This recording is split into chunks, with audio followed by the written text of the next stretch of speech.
always told myself as long as I can wipe my butt, I'm okay. If I get to the point where I'm too fat where I can't wipe my own butt, then I need to do something. Hello and welcome to my channel. If you've clicked on this video, it's either because you are just curious about what did I gain while walking 30 days, or you're looking for some motivation to see what happens when you do commit to walking 30 days. I did that. I saw videos on YouTube of people walking 30 days and I thought, this is what I need to do to try to lose weight. Full transparency, I have had issues with my weight my entire life, probably from the time I was about 12 years of age. I would lose a little bit of weight by being active in high school, then I would go hang out with my friends and I put a little weight back on. I got married, I had a baby, put the weight on, took the weight off after the baby was born, had another baby, put the weight on, and it just became this yo-yo through my early adult years. Then came the excuses. As long as my husband comes home, it's okay if I've put a little weight on. He's happy. He comes home. It's great. It's all good. I still played the yo-yo diets back and forth. I'm still playing the yo-yo, but I'm trying to find some smarter ways to get past that, some things to keep myself accountable and become healthy. As I continued on with the yo-yo dieting and the larger size clothing down to the really cute smaller size clothing that we all love, I became ill. At the age of 48, I was diagnosed with ovarian cancer, and I had a 23-pound tumor in my belly. And you know, the whole time that tumor grew, I excused it and I said, I just must be living the good life here in the Midwest, eating all of that yummy sweet corn and the potatoes and all of that good comfort food. And I just kind of felt like maybe I just fit in with everybody. But I was wrong. I was ignoring the fact that I was sick. All of those years of yo-yo dieting took its toll on me in other ways, because all of those bad habits that I developed over the years, in addition to the chemotherapy for the ovarian cancer, now I'm an official type 2 diabetic, and I have to really start being careful. When I was diagnosed, I jumped on the bandwagon super hard. I lost some weight. I was being really, really strict. But once again, here came the excuses. We had planned a vacation, and I told myself I'm not going to be on the medication while we're on our vacation. I'm not going to deny myself the foods that I love. And little by little, the pounds came back on. Now, I will share with you my biggest excuse that I always tell myself whenever I gain weight. And you may laugh, you may cringe. You may have been in these shoes yourself, and you may know it to be true, but I'm being honest here. I always told myself as long as I can wipe my butt, I'm okay. If I get to the point where I'm too fat where I can't wipe my own butt, then I need to do something. And I noticed more and more as the pounds were coming on. Again, between the surgeries, the illnesses, and just being a couch potato and having a very sedentary life, I had reached that stage where I really couldn't wipe my own butt anymore. And I knew something had to be done. So I started shifting my focus. I had some crafts, some hobbies, things that I love to do that involve sitting, and I had to kind of put those aside. So my apologies to all of the ladies who have been following along on the heirloom Afghan crochet along, because I kind of had to put that on the back burner and I had to start taking care of me. So I started looking for things that I thought would motivate me. What can I do to start getting in shape again and losing weight? I started doing little exercises at the park. I started walking once a week with a friend. I started doing my cardio drumming, and I put little videos up, but I really didn't feel it was effective. And then one day, I came across a series of videos of ladies who, just like me, were struggling, and they decided to do a 30-day walking challenge. Now, I'll tell you one thing I liked about these walking challenges, and you may be feeling this as well as you're tuning in here. Nothing discourages me more than tuning into a video that is either meant to be a motivational video or an exercise video or something to really get me on the right track. And they're obviously somebody who has never had to deal with their weight. They've never had to lose weight. They've always been young, fit, firm, and toned, and they don't understand what I'm going through. It's discouraging. I'm not going to be able to just like do lunges and do all of these things that all of these skinny people are doing. And no offense to any skinny people watching today, but know that when you get to a certain stage in your life or a certain stage on that scale, those videos don't apply to us. And we need videos that apply to us, the average day woman, perimenopausal, postmenopausal, someone who's just struggling with their weight. We need things that are attainable to us. And I felt that putting together a 30-day challenge for myself for walking was attainable. Now, I have to thank my very best friend, Debbie, who lives down in Tennessee, for kind of talking me off the ledge a little bit, because I told her I was going to do this. And she knows I jump in head first and I go strong when I decide to do something. And I told her, I said, I'm going to dedicate myself to walking 10,000 steps a day, not just walking throughout the day, but a dedicated walk, putting my shoes on, getting out the door and walking 10,000 steps and then coming home. And I didn't know what I was in for. I honestly, truly did not know. And she said, maybe what you should do is start with 4,000 steps a week and see how you feel. And then if you feel okay, bump it up to 6,000 steps a week and see how you feel. And then bump it up to 8. And then for that very last week of the month, try doing those 10,000 steps for your walk and see how you do. And I'm so thankful she did that, because I would have been way in over my head. Now, there are some walking challenges that say, I just walk for 30 minutes a day, and those are great. Or some that say, I walked for an hour a day, and those are great. But I decided to go ahead and set myself up with the 4, 6, 8, 10,000 steps per walk or hike. And again, this is not counting the steps that I just do here around the house. So the first thing I did was I got myself this little tool to help keep myself responsible, accountable, and I knew exactly what I was doing every day. I got this little Fitbit, and I'll put the link to this Fitbit in the description box below, because I really am enjoying it. It's small, it's not big and bulky like some of the other ones, and it gives me everything I need. So that was my first thing, was I needed to make sure that I had something that would help me record those steps that I'm setting myself up for. The second thing I got is I got myself an old-fashioned calendar and a big red Sharpie pen, because at the end of every day, I wanted to be able to mark off my accomplishment. So that was really helpful, having that ritual every day of marking that big X. And on the days where I did really good, I added extra words or bits of encouragement in there for myself.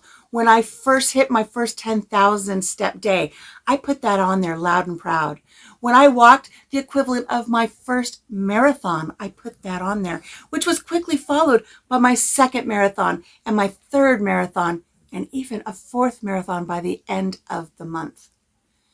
I wrote on there when I reached 100 miles of dedicated walking in 1 month. I've never done that my whole life.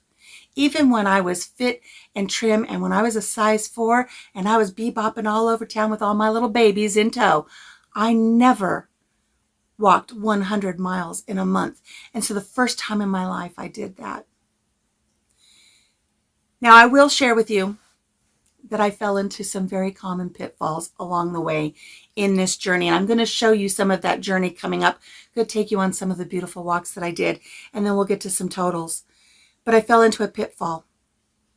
Every morning I would get up, I would run into the bathroom and pee, and then I would jump on the scale and see how I did in the past 24 hours.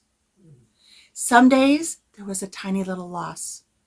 Some days, depending on what I ate the day before, depending on the sodium content, it would show a gain. Some days the scale wouldn't move at all. And I found it to be very, very discouraging. And I had even put out to my friends on social media, what should I do? Should I weigh myself every day? Should I just not weigh myself at all till the end of the challenge? Should I come on here once a week and be responsible and share with you, be accountable and let you know how I'm doing? And the answers varied. But I'll tell you what, I was scrolling through some videos on YouTube one day, and I saw a young lady. I don't know her name. I don't even know what video it is, but if she's watching this, I'm going to tell her, thank you. because she saved this challenge for me. She was a larger girl like myself, and she had dedicated herself to doing some exercising to lose some weight. And she had shared in her video that she was going to a special gym that she had just joined. And the gym had a completely different philosophy than what we're used to having in our everyday life. And I found that so much of what she said was true about this philosophy. And here it is. Every day, as I would share things about my 30-day journey, whether it be a family member, a friend, a social media acquaintance, they would all say, how much did you lose? How much weight have you lost? How many inches have you lost? And on those days where the scale didn't budge, I was embarrassed to say anything. I almost gave up because I was ashamed. But I was watching this girl as she entered her gym on this video that she shared, and she said, here, we don't focus on what we lose. We focus on what we gain. And something snapped. A light bulb went off. A trigger flipped for me. And I realized, yes, I need to focus on what I'm gaining in this 30-day challenge that I self-imposed. I'm not going to focus on the scale anymore. I'm not going to focus on how my clothes are fitting, because honestly, I was wearing workout clothes all the time, so who knows? But I started focusing on what I gained. I'm going to share some of those with you now. This is all unscripted, but I did write down a little bit of a few things that I gained throughout these 30 days. I'm going to share these with you as I show you some of the scenery from some of the walks that I took. And before I do that, I do want to tell you, I think one thing that really helped me be successful with this 30-day walking challenge is I got up out of the house and I drove to a new location almost every single day. I would say probably 25 days out of the 30, I drove somewhere. I didn't just walk around the block where it's easy for me to just give up after one time around the block and come back home. I drove. I found botanical gardens. I found lakes to hike around. I found beautiful pathways that had been formed around colleges. I went to parks. I picked up a new hobby, and I'll share that with you as we go. But I didn't just stay in my home area. I went out and I explored my world around me, and I enjoyed those walks so much more. So let me share with you some of the scenery from my walks. I'll share with you some of the things that I wrote down about what I gained. And then I'll share with you the numbers as far as what my losses are after 30 days. So let's take a look at that footage now. As I walked my 30 days, I noticed that I became stronger. It used to be that I could barely walk out to the mailbox without being completely winded, my muscles screaming. But as each day went by, I found myself standing taller, being stronger, and not being so winded, and I knew I was on the right track. I noticed as I was completing my 30 days, it was easier for me to stoop, bend, and move, and I knew that I was doing positive things for my joint health by walking every single day.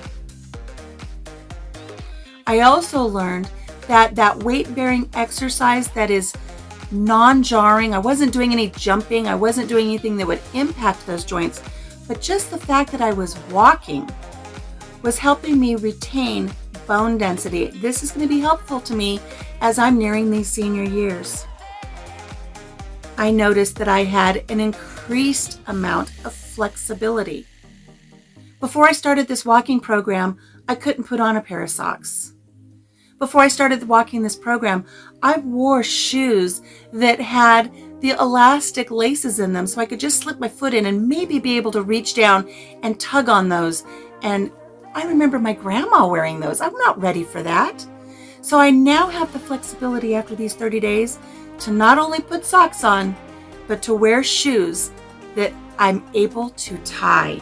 No more lazy days there. I gained balance. You know, shortly after my chemotherapy treatment for my ovarian cancer, there was a time I walked with a cane. I have neuropathy in my feet and my balance was off. And I used to take that cane with me wherever I needed to go. Sometimes I would use it, sometimes I wouldn't, but it was always there.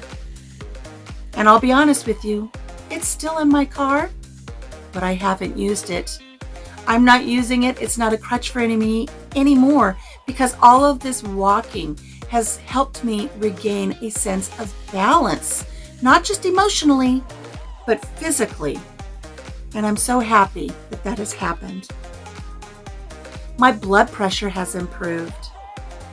I also noticed that every day that I did this, when I would wake up in the morning, even though I still struggle with having good fasting blood glucose numbers, I do suffer from something called the dawn phenomenon, where I can go to bed with a really great blood glucose number, but then when I wake up in the morning, it's elevated. But as the days went on and I was walking, that got better. I have increased my metabolism. Not only am I getting the exercise, but I'm learning to eat better, and I'm eating things and moving in ways that I know is increasing my metabolism that is going to ultimately help me with that weight loss. My lungs have improved. I'm not huffing and puffing as much as I used to. I do have asthma. I do have scar tissue as a result of pneumonia from the chemotherapy treatments. I would get so sick. But my lung health has improved. I'm not using my rescue inhaler as much as I used to. I'm not as winded like I used to be. As I said in the beginning of this video, it used to be hard for me to walk to the mailbox and back. But just last week, I climbed 13 flights of stairs. And yes, I was winded. And yes, I thought I was going to die. But I did it. And I did it all without using my inhaler. I have improved stress levels.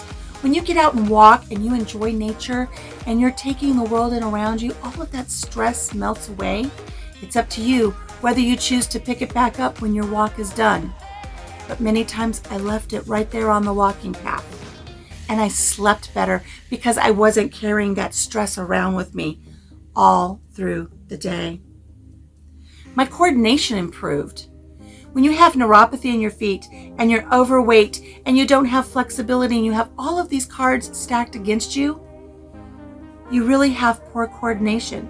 But I learned as I walked and I went on these hikes and I went on these different pathways and I used my walking stick and I would swing my arms to make sure I got those steps in. My coordination improved, especially when I would take those occasional 2, 3, 4 steps that used to be so wobbly for me. I'm able to go up them now without falter. As I mentioned earlier, my mental health has improved. I find that I'm not just sitting around, and please forgive me for saying this, but if you've had a cancer diagnosis, you know it to be true. I'm not sitting around waiting to die every day. I'm up, I'm dressed, I'm out the door, I'm looking for fun places to walk. I'm looking for fun things to do. My immune system is improving. I used to feel sickly all the time, always feeling like I was on the verge of a cold. But now I feel really great. I feel that my overall immune system has a boost of energy that it needed, and I also feel that my gut health has improved. Not only because I'm out walking, and I'm going to say it again, and it may be shocking for some of you to hear, but it's so true. But you know, walking is a natural laxative. It helps clean out your system. Get out there, bounce, move, walk, and it helps move all of that lymphatic fluid, and that helps your immune system as well. All of these are positives.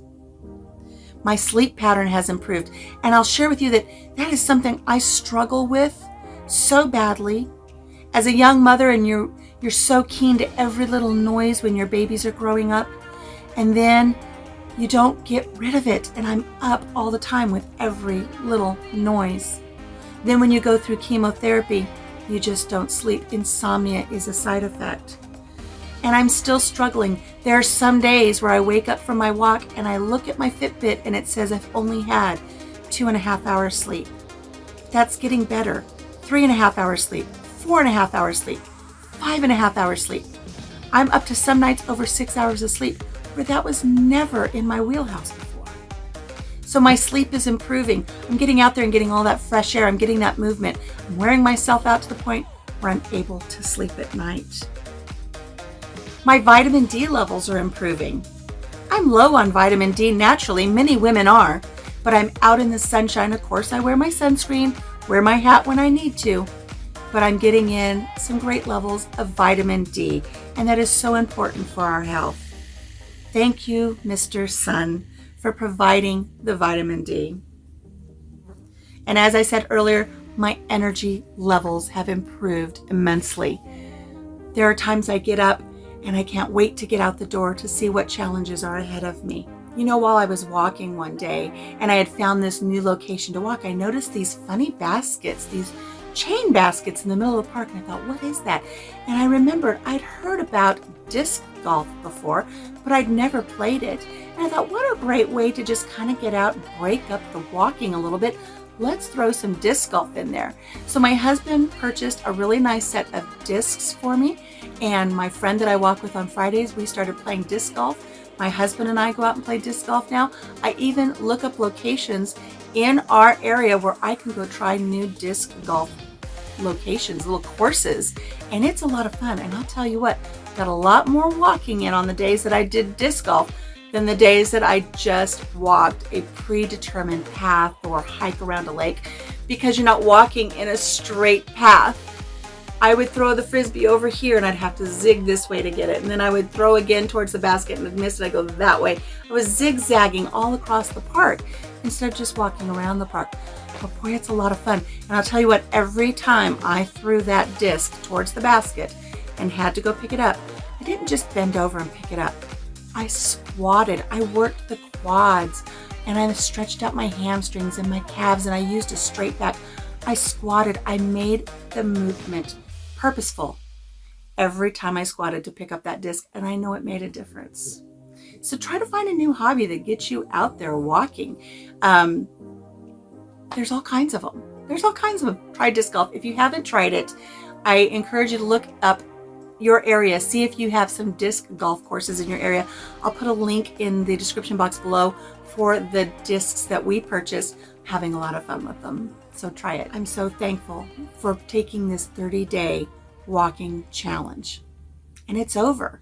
And let me share with you, before I get to the losses, before I tell you what my measurements are, before I tell you what the scale says now, let me tell you my month-end totals, which I consider a gain for this 30-day challenge. I walked a total, and again, these are just my walks. This is not me walking back and forth to the sink or the dishwasher or the washing machine or making the bed. These are my walks. I walked 109.41 miles in 30 days. Never done that before. My steps were in excess of 263,000 steps. That's 250,000 steps plus that I was able to walk while I did this challenge. Never done that before. I will admit the 10,000 step days, they were arduous. It was strainful on me. I had a little bit of trouble, but I found that as the week went by and I got the first one, the second one, the third one under my belt, 4, 5, 6, and 7, even 8 and 9, because I extended it past the week, they were much easier to do. And I was able to get those 10,000 steps in. And I looked forward to completing it, where before I was kind of dreading and not sure if I could finish it. So having shared this with you, and thank you so much for sticking with me if you're still here and you want to know what the losses are. Thank you so much. I hope you will give yourself your own 30-day challenge. If you've done something like this before, I hope that you will comment down below. Let me know what you've accomplished. Let me know if this is an inspiration to you. And just give me some general feedback, because I'm starting a new 30-day challenge for the month of October. It's 30 days of HIIT training, high intensity interval training routines. And I think that's going to be a lot of fun. Plus I bought a rebounder, and I bought a treadmill, and I bought a recumbent bike. I have all of these things that I was able to pick up secondhand to help me on my weight loss and fitness journey.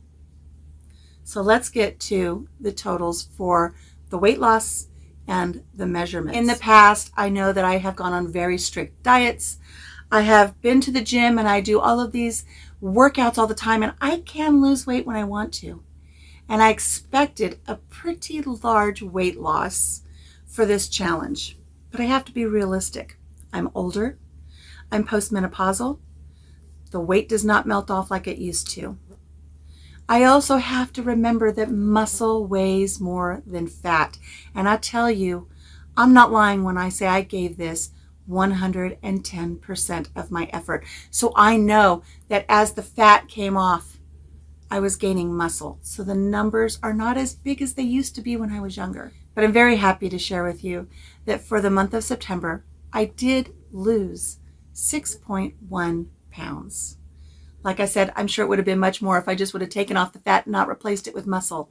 But I know the hiking and the stair climbing and the walking, I know I gained muscle. And I'm going to take that 6.1, I'm going to be happy with it. And I'm going to move forward and know that there's more muscle to be gained and there's more fat to be lost. Let's move on to measurements. My husband helped me measure at the beginning of this challenge and then at the end of this challenge. And let's be honest, it's not something that he or I do every day, like when you go to the gym and you've got a personal trainer and they know exactly where to measure you, exactly where on your thigh, exactly where on your arm. And so there may be some variances on our measurements, but I know 3 to be absolutely true. I know we were very careful when we measured around my chest. And so for my chest, I started at 53 inches for my chest. And at the end of this challenge, and we all know what happens, right, ladies? The boobs are the first thing to go. I did lose quite a bit on my chest. I lost a total of 4 inches on my chest. Next, we measured my waist, my natural waist, where it dips in, where the natural waist is when you wear real jeans, not the low-rise jeans. Right across where my belly button is, maybe just a little bit above, about an inch above my belly button. When I started this 30-day walk, my measurement around my natural waist was 49 inches. At the end, it was 47 and a half. So that's an inch and a half loss right there. And I tell you, when I do side bends, when I move, I feel the muscle where there used to just be layers of fat around my waist. I feel muscle under there. It's working. I know it is. So I'm going to take that 1.5 and I'm going to be happy. Hips. I carry a lot of weight on my hips. And so my first measurement was 56 and a half. Now this is another one of those things because I do have a rather large apron in front because of the surgeries, because of the cancer, because of having 4 babies, and because of being postmenopausal. I do have that belly fat. Did we measure it the right place every time? I don't know. I do know that my clothes are fitting differently, and I do know that I am showing a loss of a 1/2 inch. Now I suspect it may be more, but I'm going to take the 1/2 inch and I'm going to be happy with it because no matter where we measure in that region, nowhere am I still 56 and a half. So I'm going to take that 1/2 inch. So right there, we've got 4, 5.5, 6 inches of loss. We measured my arms. I have very large arms. I will show you my beginning pictures for when I'm starting my October. And that's kind of like the end of September pictures plus the beginning of October. I have rather large arms. You know, you don't see your arms for what they truly are. Maybe you look in the mirror and you see it, but when you see them on video, it tells the truth. And I always wondered why when I would go to the doctors, the nurses would always, put the one cuff back and reach for the extra, extra large cuff. I know I have my mother's arms, but I had no idea that they had gotten out of control the way they have. So for my arms, right arm started at 19 inches and ended at 17 inches. So I lost 2 inches off of this mass right here called my right arm. And I know it's because I was moving those arms when I was walking. I didn't take weights with me on my walk, but I know I was pumping those arms. My left arm was 20 inches when we started. I'm left-hand dominant. Makes sense it would be a little bit bigger. At the end of the challenge, it was 18.75. So I lost, 1.25 inches on my left arm. So 2 inches on my right, 1.25 inches on my left. My thighs are tricky because how far above the knee did we measure? My thighs are kind of lumpy and bumpy and they're all over the place. How high up from the knee did we measure? We don't remember. Was it 3 inches, 4 inches, 5 inches? I don't know. So even though we can see physically with our eyes that my thighs are changing, we don't really remember exactly where we measured. Even as we did our end of the month measurements, and they're actually my measurements for the start of October, we still didn't note where we measured at. So my thighs are about the same, give or take 1/4 inch here, 1/2 inch there. And we tried them on 2 different days and I had different results. So again, it's not knowing where we measured at. And then we measured my calves and my calves stayed the same. I'm building muscle there. I didn't have a lot of fat on my calves. I always have had big meaty calves though. So they stayed about the same even with all of that walking. It's the muscle. I've got muscle there. So overall, I lost, I'm going to put it right here because I can't remember off the top of my head. I'm going to put right here my beginning weight and my end weight and the amount of weight that I lost. And I'm also going to put right here my measurements as far as what I lost in inches, the total inches lost, so I can share all of that with you. So I hope this video was inspirational to you. I hope that, you know, as somebody who may be struggling, a post or perimenopausal woman, someone who maybe you're not even at that stage in your life yet, but you struggle with your weight and you're looking for that motivation from somebody who's been there, I'm hoping this video did that for you. Get up, get out, start walking, find a new hobby that takes you outdoors and enjoy life because it's too short. It's too short to not be able to get up off the couch, to go out and spend time with your family and friends, and you deserve it. So until I check in with my next challenge, my next 30-day challenge, I hope you'll follow me along on those. I'll be putting little snippets up throughout the month and then a video like this at the end giving you a recap of how my month went. I do hope you'll subscribe, like my channel, hang out with me a little bit as I go on this journey. I'd love to have you with me. And I always close out my videos the same way, and I hope you know this is from the heart. Take care of yourself, take care of each other, and have a blessed day. I'll see you next time here on the channel. Bye-bye. Oh, and in case you're wondering, yes, I did gain the ability to wipe my own butt again. And wasn't that the reason that all of this started?